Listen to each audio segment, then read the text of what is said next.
Fani Willis is not having a good day. Things have only gotten so much worse for the lady since we last visited her little island. If you guys remember, they disqualified Fulton County District Attorney Fani Willis from prosecuting the 2020 election subversion case against President-elect Donald Trump and dozens of others, but rejected the request to dismiss the indictment. Oh, thanks for joining us. Welcome to 11 Alive, midday at 11. I'm Cheryl Preheim.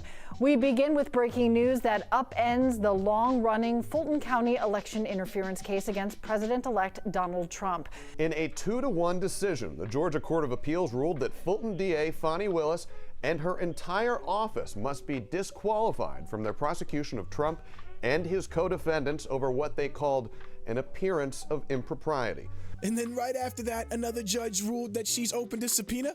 A judge rules Fulton County District Attorney Fani Willis can be subpoenaed by the state Senate. This comes as they continue to investigate possible misconduct during her prosecution of President-elect Donald Trump. Now, DA Willis has until January 13th to submit arguments before a final order is ruled. They look so sad. I don't get why they look so sad. Well, things aren't getting much better for the lady because Fani Willis is now appealing that appeals court decision up to the Supreme Court. We're asking the Supreme Court to review the Court of Appeals decision, she said. The Supreme Court of Georgia. She said hopefully the Supreme Court will take this decision up for review, that obviously the DA's office does not agree with the decision. The DA told us a dissent by one judge on the 3-judge Court of Appeals panel speaks to some of the points that the state will be raising on appeal. She says she does not want to comment in detail on the merits of the case because, quote, too much is in the balance. Willis is arguing that the 2-1 ruling overreached the Court of Appeals authority, creating a new standard for disqualification of a prosecutor and disregarding decades of precedent. Even if the High Court eventually rules in the Fulton County lawmakers' favor, it seems unlikely that she will be able to prosecute Trump, who returns to the White House on January 20th. But there are 14 other defendants who still face charges in the case. If you guys remember the last time we covered this, we pointed out how the media was all about the allegations of her improper romance with the prosecutor in the case, right? But they conveniently glossed right over how he was charging for hours he spent with the White House, that the way the billing structure worked and looked, it implicated the White House as being involved in targeting their political opposition. Check out that last video, Fani Willis obliterated by judge. We break down all the documents, get into the details. Well, now the state attorney general is stepping in and urging the Supreme Court to reject Fani Willis's appeal. Georgia Attorney General Chris Carr wants the state Supreme Court not to take up an appeal by Fulton County DA Fani Willis. She wants to appeal a decision by a lower court removing her from the Fulton County election interference case over her relationship with former special prosecutor Nathan Wade. Carr is planning to run for governor and says lawfare has become far too common in American politics and, quote, it must end. Georgia Attorney General Chris Carr is urging the state Supreme Court of Georgia not to take up an appeal by Fulton County District Attorney Fani Willis in her attempt to prosecute President-elect Donald Trump and his allies in the Georgia election interference case.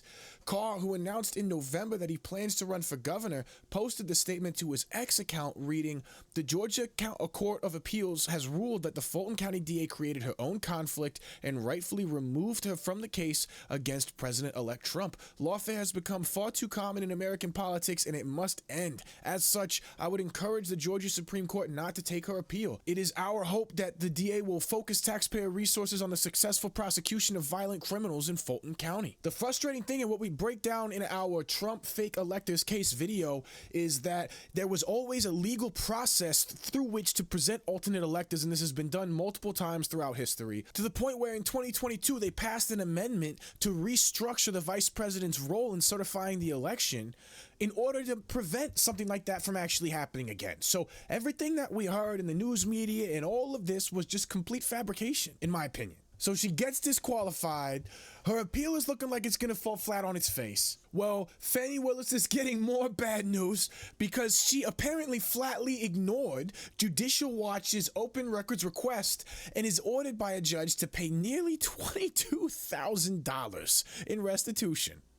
Fulton County District Attorney Fani Willis was ordered to pay over $20,000 to a conservative watchdog group. McBurney found Willis's office liable for paying Judicial Watch $19,360 in attorney's fees related to the group's efforts in the open records request. Willis was additionally ordered to pay $2,218 in other related legal expenses. McBurney said because Willis did not provide a timely response to the court, she would have to hand over records of all communications with Smith and the January 6th committee to the group.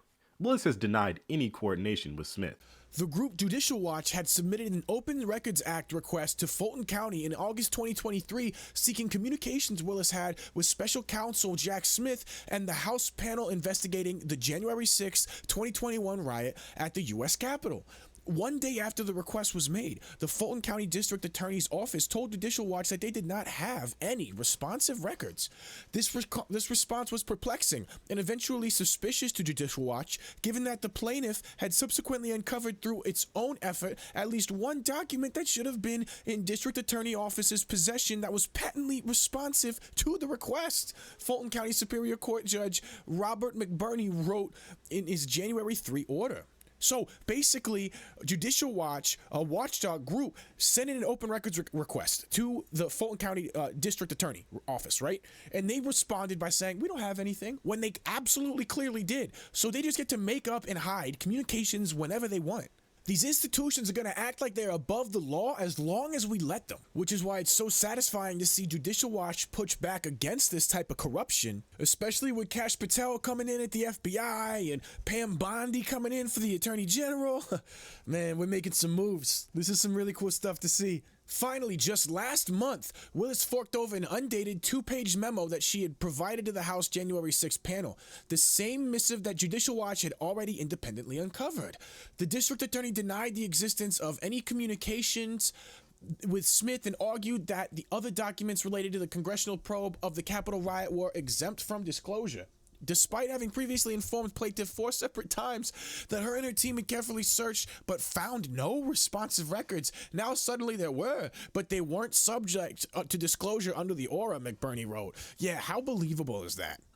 The aura is not oratory, it's mandatory. Non-compliance has consequences, the judge ruled, noting that Willis's records custodian admitted that the district attorney's office flatly ignored the plaintiff's original aura request, conducting no search, and simply falsely informing the county's open records custodian that no responsive records existed. Wow. How are we supposed to trust these people when they behave like this? The judge ordered Willis to pay Judicial Watch $21,578 in attorney and legal fees for violating the open records law. Fani Willis flouted the law. Oh, that's twice now in just this one video, isn't it? And the court is right to slam her and require, at a minimum, the payment of $22,000 to Judicial Watch, the Judicial Watch president Tom Fitton said in a statement. But in the end, Judicial Watch wants the full truth on what she was hiding.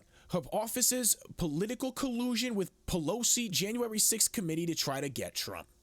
Interesting, because we were just talking in her disqualification how it comes right back to Wade and his meetings with the White House and how that implicates the White House in collusion with political prosecution and the targeting of political opposition. So doesn't this fit directly in with that? Isn't that interesting? Isn't there a pattern here? Apparently, she's only got 2 weeks to fork up the money, and it's just so satisfying to see some karma coming back to these clowns, to these partisan hacks that are willing to be stooges or henchmen for these corporatists that want to absolutely control and dominate our institutions of government, man. At the same time, I don't want to hand our government over to billionaires and maverick Silicon Valley CEOs that are just as bad, but just happen to be in a different ideological camp. You get what I'm saying? But it is really satisfying to see. And I'd rather use Elon Musk to regain institutional control over the CIA and the FBI and the DOJ.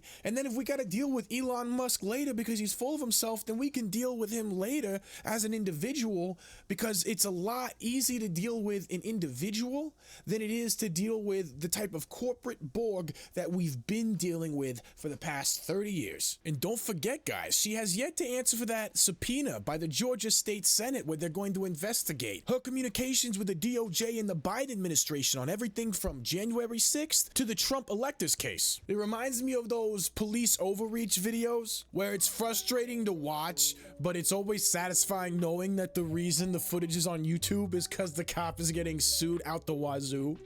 Kash Patel, he's terrifying the deep state. I break down exactly why up here. Check it out. Is Trump about to annex Canada, Greenland, and the Panama Canal? We break down the details right here. Let's see what's going on.